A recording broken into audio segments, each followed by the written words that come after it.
நம்மள பல பேருக்கு ஒரு பிஸ்னஸ் பண்ணணும் அப்படின்ற ஐடியா இருக்கும். பிஸ்னஸ் பண்ணி பணக்காரன் ஆகணும் அப்படின்ற ஐடியாவும் இருக்கும். சில நேரத்தில் இது தப்பு அப்படின்னு நம்ம நினைப்போம். ஆனால் இது தப்பான விஷயமா இருக்கணுன்ற அவசியமே கிடையாது.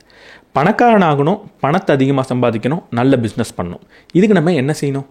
இது ஆல்ரெடி சக்ஸஸ்ஃபுல்லாக செஞ்சுக்கிட்டு இருக்க சில பேரை படித்து பார்க்கும்போது என்ன செய்யலான்றது நமக்கு தெரியும். அப்படி நிறைய பிஸ்னஸ் பண்ணி நிறைய பணக்காரர்களை உருவாக்கின ஒரு இனம் அப்படின்னு பார்த்தா அது யூதர்கள். எப்படி யூதர்கள் மட்டும் பல வருடங்களாக நிறைய பிஸ்னஸ் மேனையும் நிறைய பணக்காரங்களையும் உருவாக்கிக்கிட்டு இருக்காங்க? இதை ஆராய்ச்சி பண்ணி ரபி டேனியல் லிப்பின் அப்படின்ற ஒரு எழுத்தாளர் தௌ ஷல் ப்ராஸ்பர் அப்படின்ற ஒரு புத்தகத்தில் நமக்கு சொல்லியிருக்காரு. ஒரு 10 கட்டளைகளை பற்றி அவர் சொல்கிறாரு. இதை யூதர்கள் தொடர்ந்து அவங்களோட பிஸ்னஸில் கடைப்பிடிச்சிக்கிட்டு இருக்காங்க. இதை நீங்கள் செஞ்சீங்கன்னா நீங்களும் நல்ல பிஸ்னஸை பண்ணலாம் அப்படின்னு சொல்கிறார். இன்றைக்கி இந்த வீடியோவில் அந்த விஷயங்களை, அந்த புத்தகத்தோட சம்மரியை தான் நம்ம பார்க்க போகிறோம். நம்ம சேனலுக்கு நீங்கள் புதுசாக இருந்தீங்கன்னா நான் படிக்கிற புக்ஸோட சம்மரிஸ் அப்லோட் பண்ணுவேன். நான் படிச்சதில் எனக்கு ரொம்ப பிடிச்ச விஷயத்தை கூட ஷேர் பண்ணிப்பேன். நான் படித்ததுலேயே நல்ல புக்ஸ் உங்களுக்கு ரெக்கமெண்ட் பண்ணவும் செய்வேன். அதெல்லாம் உங்களுக்கு பிடிக்கும் அப்படின்னா நம்ம சேனலுக்கு சப்ஸ்கிரைப் பண்ணிவிட்டு பெல் பட்டனை ப்ரெஸ் பண்ணிவிடுங்க.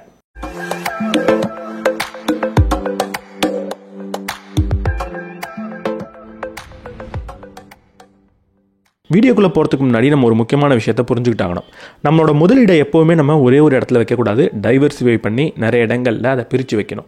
பொதுவாக சின்ன அமௌண்ட்டை இன்வெஸ்ட் பண்ணணுன்னா ஸ்டாக்ஸ், கோல்டு மாதிரியான இன்ஸ்ட்ருமெண்ட் மட்டும்தான் இருக்குது அப்படின்னு நம்ம நினச்சிக்கிட்டு இருக்கோம். இங்கே தான் நம்ம ரொம்ப முக்கியமான ஒரு இன்ஸ்ட்ருமெண்ட்டை பார்க்க தவறிடுறோம். அதுதான் பாண்ட் மார்க்கெட். இது 9-12% வரைக்கும் ஒரு ஃபிக்ஸட் ரிட்டர்னை நமக்கு கொடுக்கும். பொதுவாக ஃபிக்ஸட் ரிட்டர்ன் அப்படின்னா கன்வென்ஷனலி நம்ம ஒரு 7% தான் அப்படின்னு நினச்சிக்கிட்டு இருக்கோம். அப்படி இருக்கணுன்ற அவசியமே கிடையாது. பாண்டில் இன்வெஸ்ட் பண்ணுறதுனா எங்கே இன்வெஸ்ட் பண்ணுறது? எனக்கும் பாண்ட் பற்றி தெரியும் அப்படின்னு நீங்கள் கேட்டிங்கன்னா, நான் என்னோட பாண்ட்ஸை விண்ட் வெல்த் அப்படின்ற பிளாட்ஃபார்மில் தான் வாங்கிக்கிட்டு இருக்கேன். பொதுவாக பாண்ட் அப்படின்னா பெரிய பெரிய இன்ஸ்டியூஷனால தான் வாங்க முடியும். எனக்கு பெரிய அமௌண்ட் கொடுத்து மட்டும்தான் நம்மளால் பாண்ட் வாங்க முடிகிற மாதிரி இருந்துச்சு. விண்ட் வெல்த் அப்படின்ற பிளாட்ஃபார்ம் இன்னைக்கு இதை ரிட்டைல் இன்வெஸ்டருக்கும் கொண்டு வந்திருக்காங்க. 10,000 ரூபாய்க்கு கூட நம்மளால இன்னைக்கு பாண்ட்ஸ் வாங்க முடியும். இதில் இருக்கிற பாண்ட்ஸ் எல்லாமே நல்ல ரேட்டிங் இருக்கிற பாண்ட்ஸாக இருக்கும். அதாவது BBB A ரேட்டிங் இருக்கக்கூடிய பாண்ட்ஸை மட்டும்தான் இவங்க லிஸ்ட் பண்ணுவாங்க. இதில் கவனிக்க வேண்டிய ஒரு விஷயம் என்னன்னா, விண்ட் வெல்த் அப்படின்ற இந்த பிளாட்ஃபார்ம் அவங்க லிஸ்ட் பண்ணியிருக்கிற எல்லா பாண்ட்லையும் 2% வரைக்கும் இன்வெஸ்ட் பண்ணியிருக்காங்க. அப்போ என்ன அர்த்தம்னா, அவங்க லிஸ்ட் பண்ணியிருக்கிற பாண்டை அவங்க நம்புறாங்க அப்படின்னு அர்த்தம். சிம்பிளான டேஷ்போர்ட்ஸ் இருக்கும். நான் என்னென்ன வாங்கியிருக்கேன் அப்படின்றத காட்டும், எப்பப்போ ரிட்டர்ன் வருதுன்றதை காட்டும். இதை விட ரொம்ப முக்கியமான ஒரு விஷயம் இருக்கு. அது என்னன்னா, திடீர்னு எனக்கு பணம் தேவைப்படுது, நான் பாண்ட் வாங்கி வச்சிருக்கேன். இதனால லிக்விடேட் பண்ண முடியுமா அப்படின்னா பண்ண முடியும். ஏன்னா இவங்க லிஸ்ட் பண்ணியிருக்கிற எல்லா பாண்டும் எக்ஸ்சேஞ்சில் லிஸ்டட் ஆனது. ஸோ நீங்க உங்க போர்ட்ஃபோலியோவை டைவர்சிஃபை பண்ணணும், ஃபிக்ஸட் ரிட்டர்ன் தரக்கூடிய இன்ஸ்ட்ருமெண்ட்டை ஆட் பண்ணணும் அப்படின்னு நினைச்சிட்டு இருந்தீங்கன்னா விண்ட் வெல்த்தை ட்ரை பண்ணி பாருங்க. அதோட லிங்க் நான் டிஸ்கிரிப்ஷன்ல கொடுத்திருக்கேன். Investments in debt securities, municipal debt securities, securitized debt instruments are subject to risks, including delay and/or default in payment. Read all the offer-related documents carefully. இந்த புத்தகத்தில் 10 கட்டளைகளை பற்றி சொல்லியிருக்காங்க. 10 கமெண்ட்மெண்ட்ஸை பற்றி சொல்லியிருக்காங்க. அதில் முதல் கட்டளை என்னென்னா, பிஸ்னஸ் அப்படின்றது, ஒரு தொழில் அப்படின்றது கண்ணியம் நிறைந்த விஷயம் அப்படின்னு நம்ம பார்க்கணும். அறம் நிறைந்த விஷயமா பார்க்கணும். பொதுவாக நம்ம பண்ணக்கூடிய மிகப்பெரிய தவறு என்ன தெரியுமா? ஒரு தொழில் அப்படின்னா அது வெறும் பணத்துக்காக மட்டுமே செய்யப்படுது. அது அடுத்தவங்களை ஏமாத்துறதுக்காக மட்டுமே செய்யப்படுது. அது ஒருத்தவங்களுக்கு மட்டுமே நல்லது செய்யக்கூடிய விஷயம் அப்படின்னு நினைக்கிறோம். நான் ஒரு தொழில் பண்ணேன்னா அந்த தொழில் எனக்கு மட்டும்தான் நல்லது செய்யுது, எனக்கு மட்டும்தான் பணத்தை பெற்றுத்தருது, மற்ற அடுத்தவங்க எல்லார்கிட்ட இருந்தும் பணத்தை எடுத்துருது அப்படின்னு நம்ம நினச்சிக்கிட்டு இருக்கோம். இந்த உலகத்தில் அப்படி ஒரு தொழில் அப்படின்றது ரொம்ப ரொம்ப கம்மியான விஷயம்தான். அடுத்தவங்கள்ட்ட இருந்து பணத்தை எடுத்து என்ன மட்டுமே அது பணக்காரன ஆக்குறது கிடையாது. எனக்கு மட்டுமே நல்லது செய்கிறது அப்படின்றது கிடையாது. ஒரு தொழில் ஒரு நபருக்கு மட்டுமே நல்லது செஞ்சதுன்னா அது குறுகிய காலத்துக்கு மட்டும்தான் நீடிச்சிருக்குன்றது நம்ம எல்லாருக்குமே தெரியும். எந்த தொழில் அந்த தொழிலில் ஈடுபடக்கூடிய அனைவருக்குமே நல்லது செய்தோ, அனைவர்கிட்டையுமே கண்ணியமாக இருக்கோ, அங்கே அறம் இருக்கோ, அந்த தொழில் தான் நீடித்து இருக்கும். நான் உங்கள்கிட்ட இருந்து ஏமாற்றி பணத்தை ஒரு தடவை எடுத்துடலாம், அடுத்த தடவை என்னோட கடைக்கு நீங்கள் வரமாட்டீங்க. எப்போ நீங்கள் கொடுத்த காசுக்கு ஒர்த்தான ப்ராடக்டை உங்களுக்கு நான் கொடுக்குறனோ, உங்களுக்கும் ஒரு நல்லது செய்யணும், நான் கொடுத்த காசுக்கு இவன் எனக்கு நல்லது செஞ்சுட்டான் அப்படின்னு நீங்கள் நம்புறீங்களோ, அப்போ தான் திரும்ப திரும்ப வருவீங்க. அப்படி திரும்ப திரும்ப வரப்போ மட்டும்தான் என்னால் பணக்காரன் ஆக முடியும். அப்போ தொழில் செஞ்சு பணக்காரன் ஆகிறது அடுத்தவங்களெல்லாம் ஏமாற்றி அதுலேருந்து பணத்தை எடுத்துக்கிறது கிடையவே கிடையாது. தொழில் செஞ்சு பணக்காரன் ஆகிறதுனா என்ன தெரியுமா? என்கிட்ட வரக்கூடிய அனைத்து வாடிக்கையாளர்களுக்கும் அவங்கள்ட்டேருந்து நான் வாங்கின பணத்தை விட கொஞ்சம் கூடுதலான வேல்யூவை கொடுக்கும்போது மட்டும்தான் திரும்ப திரும்ப வருவாங்க. அவங்களோட வாழ்க்கையில் ஒரு நல்லதை செய்யும் போது தான் திரும்ப திரும்ப வருவாங்க. அவங்க வாழ்க்கையை கொஞ்சமாவது நான் சுலபமாக்கணும், கொஞ்சமாவது மேம்படுத்தணும். அதை செய்யாமல் என்னால் திரும்ப திரும்ப வாடிக்கையாளரை என் நோக்கி இழுக்க முடியாது. அப்படி என்னால் செய்யாதப்போ பணக்காரன் ஆக முடியாது. இங்கே நம்ம பேசிக்காக புரிஞ்சிக்க வேண்டியது இதுதான். தொழில் செய்கிறது தவறான விஷயம் கிடையாது. தொழில் செய்கிறது ஏமாத்துற விஷயம் கிடையாது. தொழில் செய்கிறது உதவி செய்கிறதுக்கு சமம். அது ஒரு சர்வீஸ். பொதுவாக இந்த தொழில் அப்படின்றத நம்ம ஜீரோ சம் கேம் அப்படின்னு நினைக்கிறோம். ஜீரோ சம் கேம்னு என்ன தெரியுமா? ஒன்று இந்த பணம் என்கிட்ட இருக்கணும், இல்லை உங்கள்கிட்ட இருக்கணும் அப்படின்னு நினைக்கிறோம். அதாவது நான் ஒரு 100 ரூபா சம்பாதிச்சேன்னா நீங்கள் 100 ரூபாயை இழந்துட்டீங்க. அப்போ ஒட்டு மொத்தமாக பார்த்தா உங்களுக்கு 100 ரூபாய் இழப்பு, எனக்கு 100 ரூபாய் லாபம். அப்போ அங்கே ஜீரோ அப்படின்றது வருது. நம்ம பொதுவாக தொழில்னா இப்படிப்பட்டது அப்படின்னு நினச்சிட்டு இருக்கோம். இது சூதாட்டத்துக்கு வேணால் பொருந்தும். நம்ம 2 பேரும் சூதாடுறோன்னா உங்கள்கிட்ட இருக்கிற பணம் எனக்கு வந்துடும், நீங்கள் அதை இழந்துருவீங்க. ஆனால் தொழிலில் அப்படி நடக்கவே நடக்காது. உதாரணத்துக்கு ஒரு நகை வாங்குறீங்கன்னு வச்சுக்கோங்களேன். ஒரு நிறுவனம் உங்கள்கிட்ட கண்டிப்பாக நகையை விற்றுருக்கும், பணத்தை வாங்கியிருக்கும். இப்போ அந்த நிறுவனம் பணம் வாங்கிடுச்சு அப்படின்றதுனால நீங்கள் அந்த பணத்தை இழந்துட்டீங்கன்னு கிடையாது. உங்கள் கையில் நகை கோல்டுன்றது கிடச்சிருக்கு. இப்போ கோல்டு அப்படின்றது பணத்தை விட வேல்யூ அதிகம் நீங்கள் நினச்சதுனால தான் அதை வாங்கியிருக்கீங்க. இன்றைக்கி நான் அந்த பணத்தை கொடுத்ததுனால எனக்கு ஒரு பெரிய வேல்யூ கிடச்சிருக்கு, இந்த பணத்தை விட பெரிய வேல்யூ கிடச்சிருக்குன்னு நீங்கள் நினச்சிருக்கீங்க. அதனால தான் அதை வாங்கினீங்க. இப்போது நீங்கள் பணத்தை இழக்கவே இல்லை. நியாயமாக பார்த்தா நீங்களும் லாபம் அடைஞ்சிருக்கீங்க, உங்களுக்கு பொருளை விற்ற அந்த நிறுவனமும் லாபம் அடைஞ்சிருக்கு. இது வெறும் கோல்டுக்கு மட்டும் கிடையாது. சுலபமாக புரியணுன்றதுக்காக நான் கோல்டை சொன்னேன். எந்த ஒரு பொருளாக எடுத்தாலும் அந்த பொருளை வாங்கும்போது, அந்த பொருளை வாங்கினா நான் கொடுத்த பணத்துக்கு அது மதிப்போடு இருக்கும் அப்படின்னு நீங்கள் நம்புறதுனால தான் அதை வாங்குறீங்க. ஒரு தடவை உங்களை அதை வச்சு நான் ஏமாற்ற முடியும், 2வது தடவை ஏமாற்ற முடியவே முடியாது. அப்போ ஒரு நிறுவனம் திரும்ப திரும்ப பொருளை உங்களுக்கு விற்குதுன்னா கண்டிப்பாக உங்களுக்கு ஏதோ ஒரு வேல்யூவை கொடுக்குது. இந்த பரிவர்த்தனையில் ஒரு நபர் மட்டுமே பணத்தை எடுத்துக்கிறது கிடையாது. ஒரு நபர் பணத்தை எடுத்துக்கிறாரு, இன்னொரு நபர் வேல்யூவை எடுத்துக்கிறாரு. அப்போ எங்கே ஒரு பிஸ்னஸ் தப்பாக போய் முடியும்? எங்கே பணத்துக்காக மட்டுமே ஒரு பிஸ்னஸ் நடக்குதோ அது கண்டிப்பாக தப்பாக போய் முடியும். நீங்கள் நாளைக்கு ஒரு பிஸ்னஸ் பண்ண போகிறீங்கன்னா அந்த பிஸ்னஸை ஏன் பண்ணுறீங்க அப்படின்ற கேள்வியே கேட்பீங்க. அதற்கு பதில் வெறும் பணம் மட்டுமே காரணமாக இருந்தால் கண்டிப்பாக அது தப்பாக போகிறதுக்கான வாய்ப்பு இருக்குது. நான் பணத்தின் மீது வைத்திருக்க பற்றுக்காக மட்டுமே ஒரு பிஸ்னஸை பண்ணக்கூடாது. ஒரு பிஸ்னஸை ஆரம்பிக்கும் போது எப்படி ஆரம்பிக்கணும்? இந்த சமூகத்தில் எந்த மாதிரி வேல்யூ தேவைப்படுது, எந்த மாதிரி பற்றாக்குறை இருக்குது, எந்த மாதிரி தேவை இருக்குது, எந்த மாதிரி பிரச்சனை இருக்குது, அதற்கான தீர்வை நான் கொடுக்க போகிறேன், அந்த தேவையை பூர்த்தி பண்ண போகிறேன், என் கடைக்கு வரக்கூடிய நபருக்கு நான் வேல்யூ கொடுக்க போகிறேன். இப்படிப்பட்ட குறிக்கோளை மனதில் வச்சு நான் ஒரு பிஸ்னஸை தொடங்கினா அந்த பிஸ்னஸ் கண்டிப்பாக அறம் சார்ந்த பிஸ்னஸாக இருக்கும். அந்த தொழிலிருந்து எனக்கு கிடைக்கக்கூடிய பணம் தான் என்ன பணக்காரன் ஆக்கும். இந்த நம்பிக்கை இருக்கும்போது நான் ஆட்டோமேட்டிக்காக பணக்காரன் ஆவேன். பணக்காரன் ஆகணும் அப்படின்ற ஒரே நோக்கத்துக்காக பிஸ்னஸ் பண்ணேன்னா காலப்போக்கில் நான் காணாமல் போயிடுவேன். இங்கேருந்து நம்ம இன்னொரு முக்கியமான விஷயத்தையும் கற்றுக்கணும். நம்ம எப்போவுமே பணம் அப்படின்னா கெட்டது அப்படின்னு நம்பிக்கிட்டே இருக்கக்கூடாது.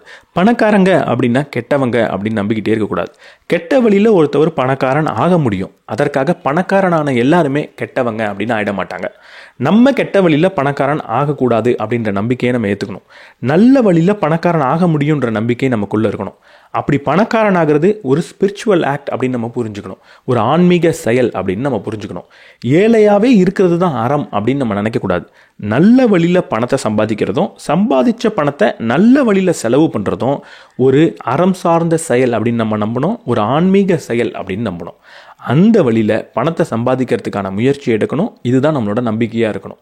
அதே போல் ஒரு தொழிலை ஆரம்பிக்கும் போது அந்த தொழிலை ஆரம்பிக்கிறதுக்கான ஒரே காரணம் அடுத்தவங்களுக்கு வேல்யூ கொடுக்கறதுக்காக இருக்கணும். நம்ம கடைக்கு தொடர்ந்து மக்களை வரவழைக்கிறதுக்காக இருக்கணும். அவங்களோட பிரச்சனையை தீர்க்கறதுக்காக இருக்கணும். இந்த மைண்ட் செட்குள்ளே போனீங்கன்னா பணம் கட்டாயம் உங்களை வந்து சேரும். பொதுவாக நம்ம செல்ஃப் மேட் அப்படின்ற ஒரு வார்த்தையை சொல்லுவோம். தன்னைத்தானே உருவாக்கிக்கிட்ட ஒரு நபர். அது பணக்காரங்களில் அதிகமாக இந்த வார்த்தையை பயன்படுத்துவோம். செல்ஃப் மேட் மில்லியனர் அப்படின்லாம் சொல்லுவோம். தன்னைத்தானே பணக்காரன் ஆக்கிக்கிட்ட ஒரு நபர். இது உண்மையாக நடக்க முடியுமா? இந்த உலகத்தில் ஏதாவது ஒரு மனிதரால் தன்னைத்தானே பணக்காரன் ஆக்கிக்க முடியுமா? எந்த ஒரு மனிதனோட உதவியும் இல்லாமல் உங்களால் பணக்காரனாக முடியுமா? பொதுவாக இந்த வார்த்தையை நம்ம எதுக்கு சொல்லுவோம்னா, நம்ம அப்பா அம்மா நமக்கு காசு கொடுக்கல, நம்ம சுயமாக வேலை செஞ்சு சம்பாதிச்சோம் அப்படின்றதுக்காக இந்த வார்த்தையை பயன்படுத்துவோம். ஆனால் உண்மையாக செல்ஃப் மேட் அப்படின்னு ஒரு நபர் கிடையவே கிடையாது. இந்த உலகத்தில் எல்லா பணக்காரங்களும் கூட்டு முயற்சியால் தான் பணக்காரன் ஆயிருக்காங்க. நான் பணக்காரன் ஆகணும்னா நீங்கள் எனக்கு பணத்தை கொடுக்கணும். நீங்கள் எனக்கு பணம் கொடுக்கணும்னா சும்மா இவனுக்கு பணத்தை கொடுப்போம், இவன் பணக்காரன் ஆகட்டும் அப்படின்னு கொடுக்கவே மாட்டீங்க. என்ன நீங்கள் நம்பும் போது தான், நான் உங்களுக்கு ஏதோ ஒரு உதவியை பண்ணுறேன்னு நீங்கள் நினைக்கும் போது தான் பணத்தை எனக்கு கொடுப்பீங்க. அதனால் இங்கே செல்ஃப் மேடுன்ற வார்த்தையை தவறாக புரிஞ்சுக்கிட்டு எனக்கு எந்த மனிதனும் தேவையில்லை, நான் பணக்காரன் ஆகிடுவேன் அப்படின்னு நினைக்கவே கூடாது. பணக்காரன் ஆகணும்னா என்ன ரொம்ப முக்கியம்? நம்ம திறமை ரொம்ப முக்கியம், நாலேஜ் முக்கியம், ஐடியா முக்கியம், இதெல்லாம் முக்கியம்னு நம்ம நினைக்கிறோம். ஆனால் இருக்கிறதுலேயே ரொம்ப ரொம்ப முக்கியமான விஷயம் என்ன தெரியுமா? நெட்வொர்க். நம்மளை நம்பக்கூடிய நிறைய மனிதர்கள் இருந்தாகணும். நம்மளை எப்போ மனிதர்கள் நம்புகிறாங்களோ அப்போ நம்மளை சுற்றி ஒரு நெட்வொர்க் அப்படின்ற விஷயம் ஃபார்ம் ஆகுது. அந்த நெட்வொர்க் மூலமாக தான் பணம் நமக்கு வந்து சேரும். நம்ம கூட மனிதர்கள் இருக்கும்போது தான் அந்த மனிதர்கள் நமக்கு பணத்தை கொடுப்பாங்க. தனியாக எனக்கு திறமை இருக்குது, தனியாக எனக்கு நல்ல ஐடியா இருக்குது அப்படின்றதுனாலலாம் பணம் வந்துடவே வந்துடாது. உங்களுக்கு திறமையே இல்லாமல் போகட்டும், உங்களுக்கு நல்ல ஐடியாவே இல்லாமல் போகட்டும், இருக்கிறதுலையே ஒரு மோசமான ஐடியா, எல்லாராலையும் யோசிக்க முடிஞ்ச ஒரு ஐடியாவாக கூட இருக்கட்டும். உதாரணத்துக்கு டீ கடை போடுறது. எல்லாருக்குமே டீ கடை போடணுன்ற ஐடியான்றது இருக்கும். நீங்கள் ஆப்பிள் மாதிரி ஒரு ஐஃபோனை கண்டுபிடிக்கணும்லாம் அவசியம் கிடையாது. எனக்கு நல்லா டீ போட தெரியும் அப்படின்றதே இருக்கட்டும். அந்த டீ ஓரளவுக்கு நல்லா இருக்கிறதா இருக்கட்டும். ஆனால் உங்கள்கிட்ட இருக்கக்கூடிய டீ ஒர்த்தான டீன்னு நம்பக்கூடிய லட்சக்கணக்கான மனிதர்கள் இருந்தாங்கன்னா நீங்கள் பணக்காரனாகிறத யாராலையும் தடுக்க முடியாது. அப்போ ரொம்ப முக்கியம், நான் என்ன ஐடியா வச்சுருக்கேன், நான் என்ன டேலண்ட் வச்சுருக்கேன், என்ன மாதிரி ப்ராடக்ட் வச்சுருக்கேன் அப்படின்றது கிடையாது. எவ்வளவு நம்பிக்கையான மனிதர்களை என் கூட வச்சுருக்கேன் அப்படின்றது தான் ரொம்ப முக்கியம். இங்கே ப்ராடக்ட்டும் ஐடியாவும் முக்கியம்தான், அது கிடையவே கிடையாதுன்னு நான் சொல்லலை. ஆனால் அதை விட என்னோட ப்ராடக்டையும் என்னையும் நம்பக்கூடிய மனிதர்கள்ன்றது ரொம்ப ரொம்ப முக்கியம். உயரிய ப்ராடக்டை வச்சு கூட யாருமே நம்பலைன்னா அங்கே பிஸ்னஸ்ன்றது நடக்க போகிறது கிடையாது. அப்போ பிஸ்னஸ்க்கு ரொம்ப முக்கியமானது என்னை சுற்றி நிறைய மனிதர்கள் என்ன நம்பணும். இங்கே நம்பிக்கை அப்படின்றது சும்மாலாம் வந்துடாது. என்னை நீங்கள் நம்புங்க அப்படின்றதுனால வந்துடாது. அடுத்தவங்களை ஏமாற்றலாம் அப்படின்றதுனால வராது. நான் மார்க்கெட்டிங்கிற பேரில் ஏதோ ஒரு ஏமாத்து வேலையை பண்ணுறேன், ஆஃபர்னு ஏதோ ஒரு ஏமாத்து வேலையை பண்ணுறேன், இப்போ நீங்கள் வாங்கலைன்னா இது உங்கள் கையை விட்டு போயிடுன்ற மாதிரியான ஒரு டாக்டிக்ஸ் எல்லாம் பயன்படுத்துகிறேன்னு வச்சுக்கோங்களேன். நீங்கள் கண்டிப்பாக ஒரு தடவை ஏமாறலாம், ஆனால் அதற்காக என்னை நீங்கள் நம்ப மாட்டீங்க. ஆனால் அதே நேரத்தில் உண்மையாக நியாயமாக ஒரு பொருளை உங்கள்கிட்ட நான் வியாபாரம் பண்ணேன்னா, உண்மையான வேல்யூவை உங்களுக்கு நான் கொடுத்தேன்னா, அந்த பொருளை வாங்குறதுக்கு நீங்கள் பல தடவை யோசிக்கலாம். ஆனால் வாங்கி பார்த்ததுக்கப்புறம் இவன்ட்ட தான் இதுக்கப்புறம் இதை வாங்கணும் அப்படின்னு நீங்கள் நினைப்பீங்க. ஏன்னா நான் உங்களை ஏமாத்தல, ஓப்பனாக ஒரு பிஸ்னஸை பண்ணியிருக்கேன். இப்படி ஓப்பனாக நியாயமாக ஒரு பிஸ்னஸை பண்ணுறப்போ அங்கே உங்களுக்கு கிடைக்கிறது வெறும் பணம் மட்டும் கிடையாது. அங்கே உங்களுக்கு வெறும் லாபம் மட்டும் கிடைக்கிறது கிடையாது. அந்த லாபத்தோடு சேர்ந்து அந்த லாபத்தை யார் கொடுத்தாங்களோ அவங்களோட நம்பிக்கையை நீங்கள் வாங்குறீங்க. எப்போ அந்த நம்பிக்கை உங்களுக்கு கிடைக்குதோ வெறும் அந்த நம்பிக்கை மட்டும் உங்களுக்கு கிடைக்காது. அந்த நம்பிக்கை பல பேரை உங்களை நம்ப வைக்கும். அவர் பல பேர்கிட்ட போய் உங்கள் பிஸ்னஸை பற்றி பேசுவார். வெளியிலலாம் வாங்காத, இவர்கிட்ட வாங்கு, நியாயமாக இருக்கும், இவர் நியாயமான வழியில் பிஸ்னஸ் பண்ணுவார் அப்படின்னு சொல்லுவாங்க. அது பல பேரை உங்கள்கிட்ட கூட்டிகிட்டு வரும். ஒரு நபரோட நம்பிக்கை ஒரு நபரோட நிற்கிறது கிடையாது, அது 1000 மடங்கு மாறும். இங்கே நீங்கள் கவனிக்க வேண்டிய முக்கியமான விஷயம், நான் பிஸ்னஸ் பண்ணுறேன்னா என்கிட்ட பிஸ்னஸ்க்கு வர அனைவரும் என்ன நம்பணும் அப்படின்றது தான். நம்பிக்கைக்கு ஒரு பிரச்சனை வருதுன்னா அந்த நேரத்தில் உங்களோட லாபத்தை கூட நீங்கள் பார்க்காம அந்த நம்பிக்கையை பெற்றுக்கலாம். ஏதோ ஒரு பொருளை வித்துட்டீங்க, அந்த பொருளில் ஒரு பிரச்சனை இருக்குன்னு தெரிஞ்சிடுச்சா, என்னோட லாபத்துக்காக நான் ஏமாற்ற போகிறது கிடையாது. நான் அதை விற்றேன், நல்லா இருக்கும்னு நினச்சேன், நல்லா இல்லை, இப்போது திரும்ப கொடுத்துருங்க அப்படின்னு நீங்கள் பணத்தை திரும்ப கொடுத்து பாருங்கள். அங்கே லாபம் வேணா இல்லாமல் போயிருக்கலாம், நஷ்டம் கூட ஏற்பட்டிருக்கலாம். ஆனால் நம்பிக்கைன்றது ஒன்று கிடச்சிருக்கும். அது காலப்போக்கில் ஒரு நீண்ட காலத்தில் உங்களை பணக்காரனாக தான் ஆக்கும். நீங்கள் ஒரு பிஸ்னஸ் பண்ண போகிறீங்கன்னா அங்கே ரொம்ப ரொம்ப முக்கியமான விஷயம் என்ன தெரியுமா? நேர்மையாக இருக்கிறது, ஹானஸ்டியாக இருக்கிறது. யார்கிட்ட? நம்மளோட வாடிக்கையாளர்கிட்ட, நம்மளோட தொழிலாளிகள்கிட்ட, நம்மளோட பார்ட்னர்கிட்ட, இவங்ககிட்டலாம் இருக்கணும்னு போன பாயிண்டில் ட்ரஸ்ட், நம்பிக்கையை பற்றி பேசும்போது சொன்னேன். ஆனால் ரொம்ப ரொம்ப முக்கியமான ஒரு நபர்கிட்ட நீங்கள் ரொம்ப நேர்மையாக இருக்கணும். அவர் யார் தெரியுமா? உங்ககிட்ட தான். நான் பிஸ்னஸ் பண்ணும்போது எனக்கு நான் நேர்மையாக இல்லைன்னா அந்த பிஸ்னஸ் கண்டிப்பாக சக்ஸஸ்ஃபுல்லாக போய் முடியாது. எனக்கு நான் நேர்மையாக இருக்கிறதுனா என்ன தெரியுமா? எனக்கு என்ன பிஸ்னஸ் பண்ணணும்னு தோணுதோ, என்னோட ஸ்ட்ரென்த் என்னன்னு எனக்கு தோணுதோ, எனக்கு எது பிடிச்சிருக்கோ, எனக்கு எது வரும்னு நான் நம்புறனோ அதை செய்கிறது. அதில் ஃபெயில் ஆனால் கூட பரவாயில்ல, திரும்ப திரும்ப முயற்சி பண்ண முடியும். அடுத்தவங்க இந்த பிஸ்னஸ் பண்ணுறாங்க, அவங்களுக்கு நல்ல பணம் வருது, அதனால் அதையும் நம்ம பண்ணிடலாமே அப்படின்னு நீங்கள் யோசிச்சிங்கன்னா அங்கே நீங்கள் தோற்று போகிறதுக்கான வாய்ப்பு அதிகம். இல்லை என்னோடய அப்பா அம்மா இந்த மாதிரி பிஸ்னஸை பண்ணுன்னு சொல்கிறாங்க, அதனால் அதை நான் பண்ணிட போகிறேன் அப்படின்னு சொன்னீங்கன்னா அங்கேயும் நீங்கள் தோற்று போகிறதுக்கான வாய்ப்பு இருக்குது. இல்லை அப்பா அம்மா இந்த பிஸ்னஸ் பண்ணிக்கிட்டு இருக்காங்க, அந்த பிஸ்னஸ் அப்படியே நான் எடுத்து பண்ணேன்னா ரொம்ப சுலபமாக இருக்கும் அப்படின்னு நீங்கள் நினச்சிங்கன்னா தோற்று போகிறதுக்கான வாய்ப்பு அதிகம். நீங்கள் அப்பா அம்மாவோட பிஸ்னஸை பண்ணுங்கள், அடுத்தவங்க பண்ணுற பிஸ்னஸை பண்ணுங்கள், எது வேணால் பண்ணுங்கள். ஆனால் முதல் பாயிண்ட், உங்களுக்கு அது பிடிச்சிருக்கா, உங்களுக்கு அது வரும்னு நீங்கள் நினைக்கிறீங்களா, உங்களோட ஸ்ட்ரென்த் அதில் இருக்கா அப்படின்றது தான் கேள்வி. எனக்கு பிடிக்கல, எனக்கு அதில் ஒன்றுமே தெரியாது அப்படின்னு இருக்கிறப்ப அடுத்தவங்க பண்ணுறாங்கன்றதுக்காக பண்ணாலோ இல்லை என்னோடய அப்பா அம்மா சொல்கிறாங்கன்றதுக்காக பண்ணாலோ கண்டிப்பாக தோற்று போகிறதுக்கான வாய்ப்பு அதிகம். இங்கே நீங்கள் கேட்க வேண்டியது என்னோடய ஸ்ட்ரென்த் என்ன, எனக்கு எது பிடிச்சிருக்கு, எனக்கு எது வரும்.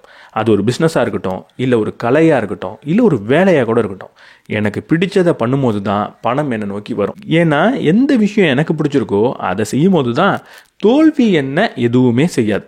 எனக்கு பிடிச்ச ஒரு வேலையை செய்கிறேன்னு வச்சுக்கோங்களேன், அதில் நான் தோற்று போனேன்னா தோற்று தானே போனேன், திரும்ப அந்த வேலையை செய்வேன். ஏன்னா வேலை செய்கிறது தான் எனக்கு பிடிச்சிருக்கே தவிர அதுலேருந்து வர வெற்றி தோல்வி பெரிய விஷயம் கிடையாது. வேலை செய்கிறதே எனக்கு பிடிச்சிருக்கு, நான் செய்ய போகிறேன் அப்படின்ற மனநிலையில் இருப்பேன். அங்கே தான் வெற்றின்றது எனக்கு கிடைக்கும். எப்போ எனக்கு ஒரு வேலை பிடிச்சிருக்கு அப்படின்றதுக்காக அந்த வேலையை செய்கிறனோ அங்கே பணம் முதல் குறிக்கோளாக இருக்காது. அப்போ அங்கேருந்து வரக்கூடிய பணம் அனைத்தையும் நான் எடுத்துக்கணும்னு நினைக்க மாட்டேன். எனக்கு தேவையானதை நான் கண்டிப்பாக எடுத்துப்பேன். ஆனால் அதே நேரத்தில் என்னோட தொழிலாளிக்கு எவ்வளோ கொடுக்கணுமோ கொடுப்பேன். என் பார்ட்னரை ஏமாற்றணும்னு நினைக்க மாட்டேன்.